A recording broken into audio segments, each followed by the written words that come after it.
كل له ميدان وليس أعلى شان من حملة القرآن في عالم الإنسان كل له ميدان. بسم اللہ الرحمن الرحیم. السلام علیکم ناظرین. درس قرآن کے پروگرام کیا کہتے ہیں قرآن میں خوش آمدید. ناظرین آج ہم انشاءاللہ اللہ تعالیٰ کے فضل و کرم اور اس کی توفیق اور تعاون سے قرآن مجید کی تفسیر، جس طرح کہ میں نے پہلے دروس میں آپ کے سامنے یہ بات رکھی کہ ہم نے آگے جا کر قرآن مجید کی مکمل تفسیر الحمد سے لے کر والناس تک روزانہ کی بنیاد پر مسلسل کرتے جائیں گے. تو آج ان کی شروعات ہو رہی ہے، اور ہم جس طرح کہ قرآن مجید کی ابتدا آغاز اللہ تعالیٰ نے بسم اللہ الرحمن الرحیم سے کی، تو ہم بھی بسم اللہ الرحمن الرحیم کی تشریح آج آپ کے سامنے رکھیں گے. ناظرین، قرآن مجید کی آیات بسم اللہ الرحمن الرحیم، سب سے پہلے اس کی فضیلت پر ہم بات کر لیں گے. جس طرح ہم سب مسلمان جانتے ہیں، جس کا بھی قرآن سے تعلق ہے وہ یہ بات اچھی طرح جانتا کہ قرآن مجید کی ابتدا نہ صرف بلکہ سورہ توبہ کے سوا ساری سورتوں کا آغاز، اس کی ابتدا اللہ تعالیٰ نے اپنے پیارے پیغمبر کو یہی فرمایا کہ وہ بسم اللہ الرحمن الرحیم سے سورتوں کا آغاز کرے. اور جب آج ہم قرآن مجید کھولتے ہیں تو ہر سورت کی ابتدا میں ہمیں بسم اللہ الرحمن الرحیم لکھا ہوا ملتا ہے اور ہم اس کو پڑھتے ہیں. تو یہ بھی اس کی فضیلت کے لیے کافی ہے کہ اللہ پاک نے اپنے عظیم الشان کلام کا آغاز، اس کی ابتدا، بلکہ ساری سورتوں کا سوائے سورہ توبہ کے بسم اللہ الرحمن الرحیم سے کر دی. اور آغاز قرآن، وہی قرآن، جب قرآن مجید کا نزول شروع ہوا، اس کا آغاز ہوا، تو سب سے پہلی جو آیات حضرت جبریل علیہ السلام نے اللہ کی طرف سے لایا، 5 آیاتیں تھی، ان کی جو پہلی آیات تھی وہ یہی تھی، اقرا باسم ربک، اقرا باسم ربک. آپ پڑھیے اس قرآن کو، شروع کرے، آغاز کرے اس کا کس چیز سے؟ اپنے رب کے نام سے، بسم اللہ الرحمن الرحیم کے حوالے سے. نہ صرف یہاں پر ناظرین بلکہ سابقہ دیان بھی آپ دیکھیں گے کہ پہلے سے ہی انبیاء کرام علیہ السلام اپنے کاموں کو جب شروع کرتے تھے، کوئی خط لکھتے تھے، مثلا حضرت نوح علیہ السلام، اس نے جب کشتی میں وہ بیٹھا اور جب کشتی روانہ ہوا تو حضرت نوح علیہ السلام نے فرمایا وقال ارکبوا فیہا بسم اللہ مجریہا و مرساہا، اپنے ساتھیوں کو کہا بیٹھو اس کشتی میں اللہ کے نام سے، اس کا چلنا بھی ہے اور اس کا ٹھہرنا بھی ہے. اور اسی طرح حضرت یونس علیہ السلام نے جب ملکہ سبا کو خط لکھا، تو آپ کو آپ نے پڑھا ہوگا سورہ عنکبوت میں، اور میں نے آپ لوگوں کو پڑھایا تھا اگر یاد آپ لوگوں کو بہت پہلے. ابھی تو خیر ہم شروع ہی سے آغاز کر رہے، مگر جو ہمارے شاگرد ہے وہ اس بات کو جانتے ہیں. تو سورہ عنکبوت کی آیات 30 میں فرمایا انہ من سلیمان وانہ بسم اللہ الرحمن الرحیم، بے شک یہ خط حضرت سلیمان کی طرف سے ہے اور اس کا ابتدا، اس کا آغاز بسم اللہ الرحمن الرحیم سے کر دی گئی. اب اس کی تاثیر کو دیکھ، ہم بھی تو آج بسم اللہ پڑھتے ہیں، کوئی اثر ہم پر نظر نہیں آتا. اس کی تاثیر آپ دیکھیں، نوح علیہ السلام کی کشتی پورے کا پورا طوفان سے اللہ تعالیٰ اس کو بچا دی. جب آپ اللہ کے نام سے، بابرکت نام سے اپنے ساتھیوں کو اس کشتی میں بٹھایا تو اس کا اثر آپ دیکھیں کہ اللہ پاک نے اس کشتی کو بامراد کیا، اس طوفان سے اس کو بچایا. اور اسی طرح حضرت سلیمان علیہ السلام کے خط سے جس میں بسم اللہ الرحمن الرحیم لکھا ہوا تھا، ملکہ سبا متاثر ہوا،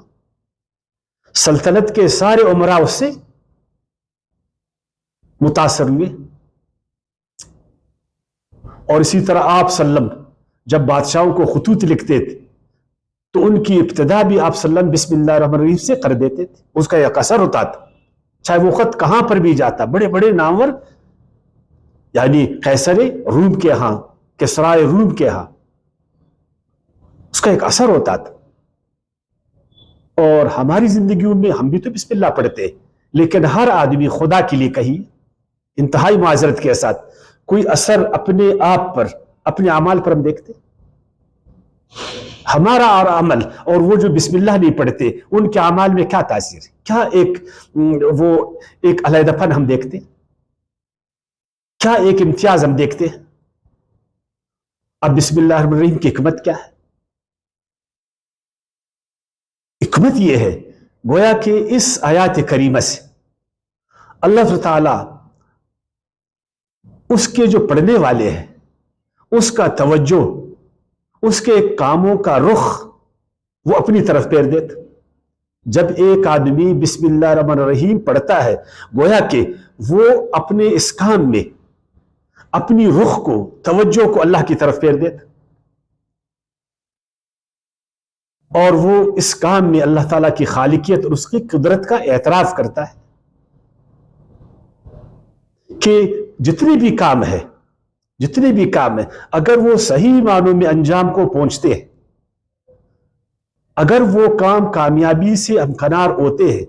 تکوینی طور پر یا تشریعی طور پر، وہ اللہ کے حکم کے پابند بنے.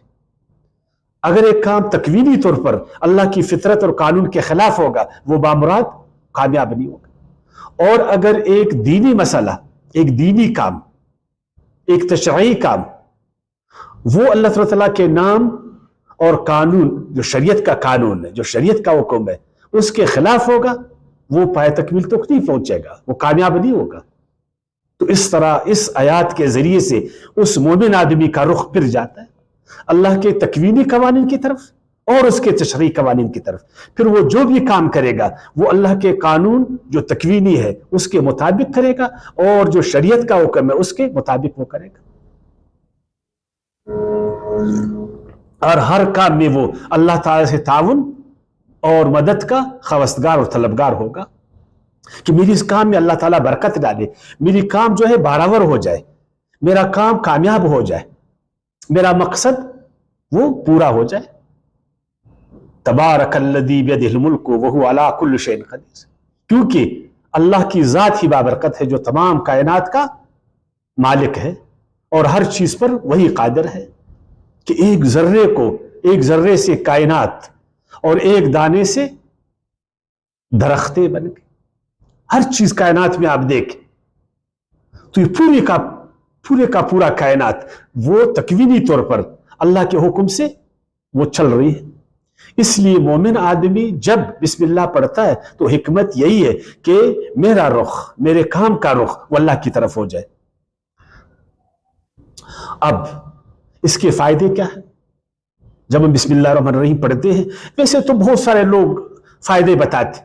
اس کو آپ پانی میں ڈالے تو یہ ہوگا، اس کا تعویذ کرے تو یہ ہوگا، اس کا دم کرے تو یہ ہوگا، اس کو گلے میں ڈالے تو یہ ہوگا، اس کے 2000 فائدے، اس کے 20,000 فائدے.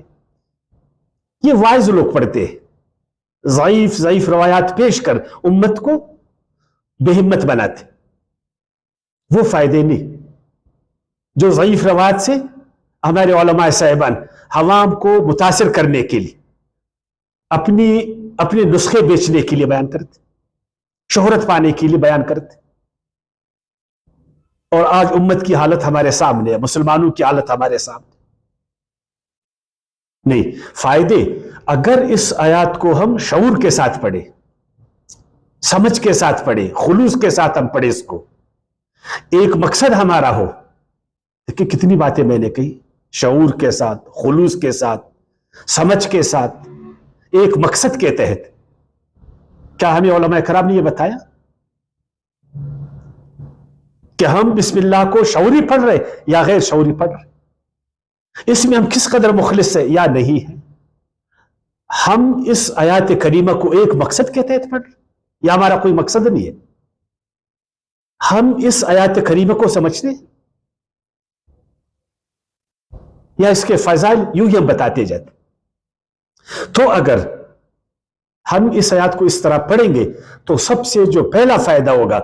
ہم غلط کاموں سے بچیں گے، کیونکہ جب ہم بسم اللہ الرحمن الرحیم پڑھ رہے تو ہم اللہ تعالیٰ کے حکم کے خلاف کیوں کریں گے؟ اس کے قانون کے خلاف کیوں کریں گے؟ پھر تو ہم مخلص نہیں ہے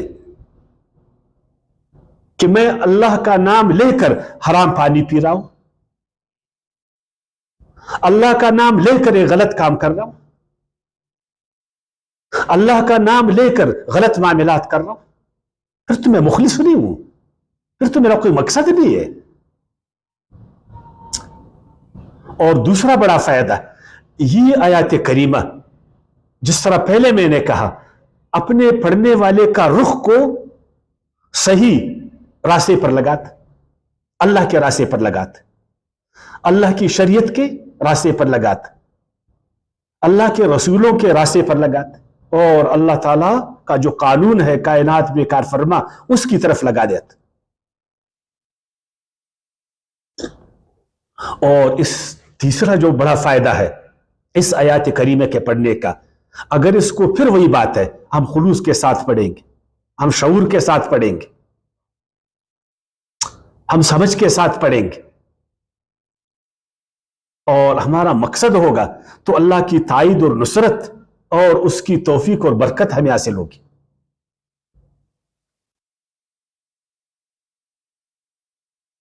اس لیے کہ جب ایک بندہ اللہ کی طرف توجہ کرتا، اللہ کی قدم بڑھاتا، تو اس پر اللہ تعالیٰ اپنا توجہ فرماتا۔ جس طرح ہم نے علماء اکرام سے سنا، حدیث بھی ہے کہ بندہ ایک قدم بڑھے سمجھانے کے لیے، اللہ اس کی طرف 10 قدم بڑھاتا سمجھانے کے لیے۔ یہ اس کے فائدے ہیں۔ اب اس کی تشریح اور تفسیر، جیسے ہم پڑھتے بسم اللہ الرحمن الرحیم، تو سب سے پہلے اس آیات کی ابتدا میں ایک حرف ہے با، حرف با۔ اردو میں باقی زبانوں میں جو ہم حروف استعمال کرتے وہ صرف الفاظ کو جوڑنے کے لیے، جملوں کو جوڑنے کے لیے ہوتے، مگر عربی میں بعض حروف وہ اپنا ایک معنی اور مطلب الگ سے رکھتے، اور اسی طرح حرف با ہے، بہت سارے معنی اور مطالب کے لیے یہ حرف استعمال ہوتے، خصوصاً 3 معانی مناسب جو اس آیات کے ہیں وہ یہاں پر استعمال۔ نمبر 1 مصاحبت کے لیے حرف با استعمال ہوتا، آپ کسی کا ساتھ ہونا چاہتے، کسی کے ساتھ متصل ہونا چاہتے، کسی کا ساتھی بننا چاہتے، کسی کو اپنا ساتھی بنانا چاہتے، کسی کا ہمنوا بننا چاہتے، تو آپ حرف با استعمال کرتے مصاحبت کے لیے۔ آپ کسی سے نمبر 2 مدد لینا چاہتے، کسی کو اپنا مددگار بنانا چاہتے، استعانت کے لیے یہ حرف استعمال ہوتا،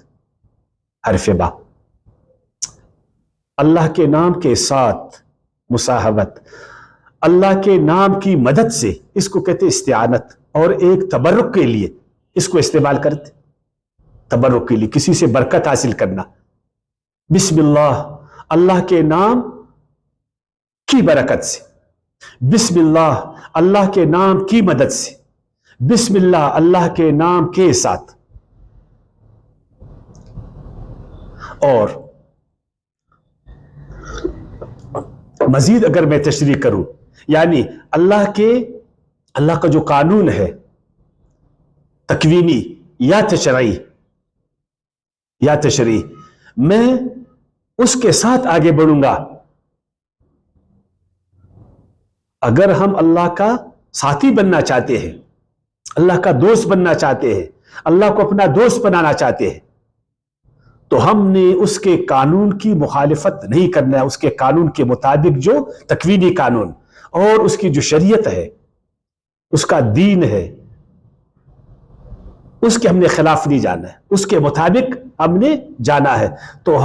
ہم اللہ کو اپنا ساتھی بنا سکتے اور خود ہم اللہ کے ساتھی بن سکتے۔ اور اسی طرح ہم اللہ تعالیٰ کی مدد اللہ کے قانون سے جو تکوینی ہے اور جو اللہ کی شریعت اس کا دین ہے اسے ہم حاصل کرنا سیکھ لے کہ اللہ ہم آپ کی مدد جو آپ کے قوانین ہے تشریع وہ تکوینی جو پورے کائنات پہ کار فرما ہے جو دین میں ہے خدایا ہم ان سے مدد لیتے اس میں ہماری مدد ہے اور ہم اس سے برکت لیتے ہیں اس میں برکت آپ ایک دانے کو اللہ کے قانون کے مطابق جو تکوینی ہے زمین میں ڈالتے ہیں اسی طرح اس کو فروغ دیتے تو اللہ اس ایک بیج سے تم کو درخت دیتا ہے ایک قطرے کو انسان بناتا ہے اور اگر آپ خلاف فطرت اس بیج کو ڈالو گے تو تمہیں درخت نہیں ملے گا اس نطفے کو خلاف فطرت استعمال کرو گے تو آپ کو پھر بچہ نہیں ملے گا اور میں نے کہا ان چیزوں کو سمجھتے نہیں ہمارے خیال میں کہ کچھ الفاظ کے رٹنے سے اس آیات کو رٹیں گے پڑھیں گے اور اس کو ہزاروں مرتبہ تو ایک دم برکت آ جائے گی ایک دم ترقی ہو جائے گی ایک دم آگے بڑھیں گے ایسا نہیں ہے پوری قرآن کو آپ پڑھ لیں انشاءاللہ آگے پڑھیں گے ہم آیات بآیات انشاءاللہ تشریح کریں گے اور جس طرح سورہ یونس کی آیات 31 میں فرمایا گیا قل من یرزقکم من السماء والارض کہو کون تم لوگوں کو روزی دیتا ہے آسمانوں اور زمین سے ام من یملک السمع والابصار کون تمہاری سماعت اور بصارت کا اختیار رکھتا ہے ومن یخرج الحی من المیت کون مردہ سے زندگی کو پیدا کرتا ویخرج المیت من الحی اور زندہ سے مردہ ومن یدبر الامر اور کون امور کو کائنات میں تدبیر دیتا فسیقولون تو وہ کہتے اللہ اللہ اللہ فقل افلا تتقون پھر کیوں تم تقوادار نہیں بنتے واقعی میں بسم اللہ الرحمن الرحیم پڑھتے ہیں اسی عقیدے کے ساتھ اسی سوچ کے ساتھ اسی ایمان کے ساتھ مگر ہم میں تقوی پیدا نہیں ہوا اور تقوی اس وقت پیدا ہوگا اللہ کا قرب اس وقت حاصل ہوگا آیات سے صحیح معنوں میں اس وقت ہم استفادہ کریں گے جب ہم بسم اللہ الرحمن الرحیم کو شعور کے ساتھ پڑھیں گے خلوص کے ساتھ پڑھیں گے ایک مقصد کے تحت پڑھیں گے اور سوچ اور سمجھ کر پڑھیں گے رٹی رٹائی حوالے سے نہیں ہوتا رٹنے سے ایک چیز نہیں ہوتا کہ آپ ایک چیز کو رٹتے جاؤ جپتے جاؤ اور آپ کو جو ہے نا اس کا فائدہ ملے دین عمل کا نام دین ایک قول نہیں ہے قرآن جنتر منتر کی کتاب نہیں ہے قرآن ایک عملی کتاب ہے اب اس بسم اللہ الرحمن الرحیم میں ایک نام ہے اللہ کا جو اس کا ذاتی نام ہے بسم اللہ اللہ کے نام کی مدد سے اللہ کے نام سے میں برکت لینا چاہتا ہوں اللہ کے نام کے ساتھ میں جڑنا چاہتا ہوں یعنی اس کا ساتھی بننا چاہتا ہوں اللہ الہ سے نکلا اور یہ اس کا ذاتی نام ہے الہ وہ ہستی جس کی طرف انسان اپنی حاجتوں کے لیے رجوع کرتا جب اس کا ایک کام نہیں ہوتا تو ایک دم ایک غیبی طاقت اس کا ایک عقیدہ ہے اس کی طرف وہ اس کام میں رجوع کرتا ہے اس کے آگے وہ عاجز بن جاتا اپنے آپ کو بالکل درماندہ اور منکسر سمجھتا ہے اپنے آپ کو اس کا بندہ سمجھتا ہے اس کو اپنا دہندہ سمجھتا ہے اور بنانے اور بگاڑنے کا مکمل اختیار والا اس کو سمجھتا ہے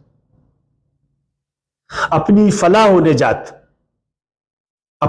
و نجات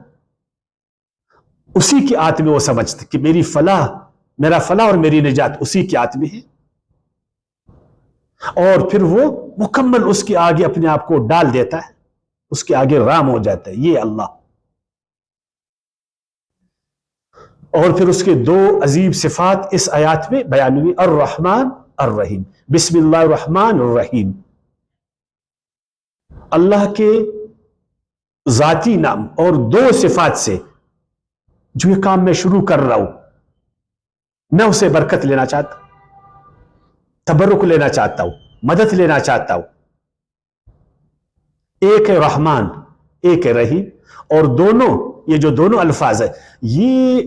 رحم سے نکلے ہیں۔ اور آپ کو معلوم ہے عربی میں رحم یا رحم، رحم یا رحم، عورت کے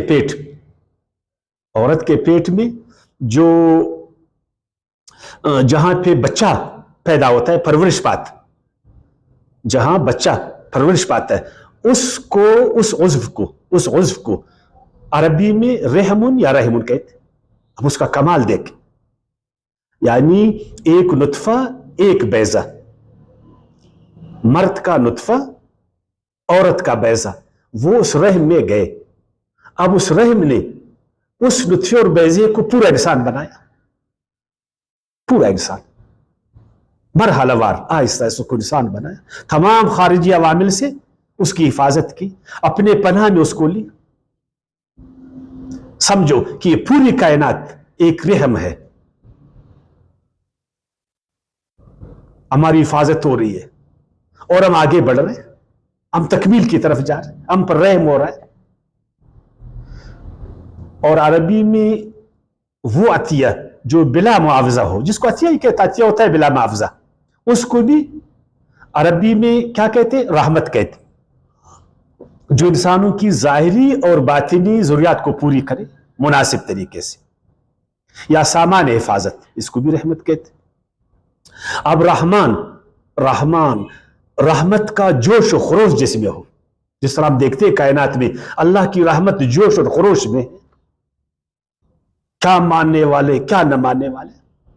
غرب کے رہنے والے شرق کے رہنے والے، سب اللہ کی رحمت سے مستفید ہو رہا ہے۔ جو اس کو مانتا ہے وہ بھی مستفید ہو رہا ہے، جو اس کا منکر ہے وہ بھی مستفید ہو رہا ہے، جو اس کا حامی ہے وہ بھی اللہ کی رحمتوں سے فائدہ اٹھا رہا ہے، جو اس کے خلاف ہے اس کو بھی سارا مل رہا ہے۔ اللہ تعالیٰ کی اس رحمانیت میں جوش اور خروش، عمومیت ہے، اس میں ہر ایک کو مل رہا۔ اور اسی طرح جس طرح اللہ نے فرمایا کتب ربکم علی نفسہ الرحمہ، سورہ انعام کی آیات 54 میں، کتب ربکم علی نفسہ الرحمہ، یہ اس لیے کہ تمہارے رب نے اپنے اوپر اپنی رحمت کو لازم ٹھہرایا ہے۔ جس طرح ماں نے اپنے بچے کے لیے اپنی مہربانی کو اپنے اوپر لازم ٹھہرایا، بچہ روئے، بچہ ضد کرے، بچہ نہ سوئے، جو بھی ہو ماں میں اس کے لیے مہربانی ہے، اور اللہ تو ماں سے ہزاروں گنا زیادہ مہربان، اس نے اوپر اپنی رحمت کو لازم ٹھہرایا ہے۔ وَرَبُّكَ الْغَنِيُّ ذُو الرَّحْمَةِ، سورہ انعام کی آیات 133 میں اللہ نے فرمایا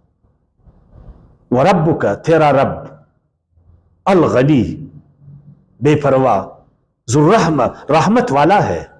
اس کی رحمت میں جوش ہے، خروش ہے، رحیم، اور اس کی رحمت دوامی ہے، کامل ہے، مکمل ہے، اور اس میں اور خصوصیت کا عامل ہے۔ یہ پھر خاص رحمت ہے، ایک عام رحمت ہے، ایک خاص رحمت، اور خاص رحمت آپ کو معلوم ہے کس کو ملتا ہے دنیا اور آخرت میں؟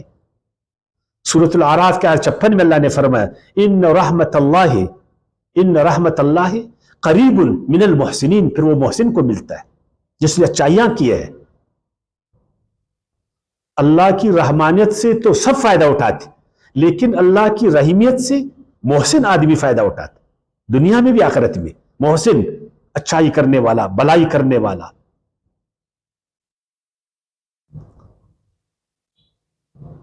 اور جو آخری بات کہنے جا رہے، اب اس آیات کو جو پڑھتا ہے